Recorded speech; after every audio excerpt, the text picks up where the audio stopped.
Diyos at nagbabahagi ng mga aral na nagbibigay inspirasyon sa napakaraming buhay.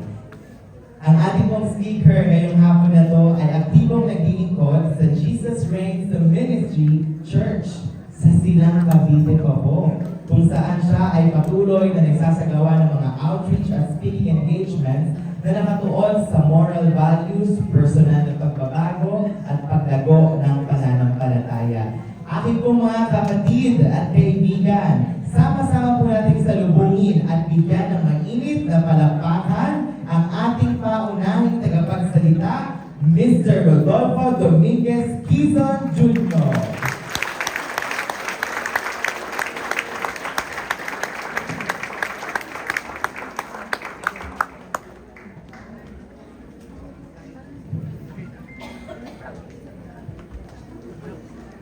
Hello.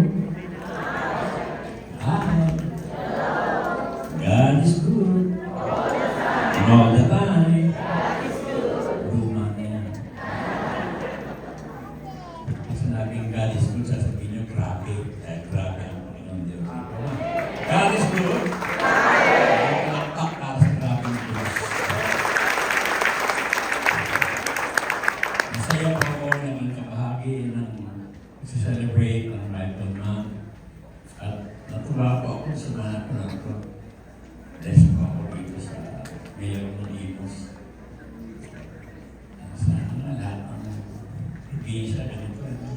Kailangan itinataas ang Panginoon Diyos.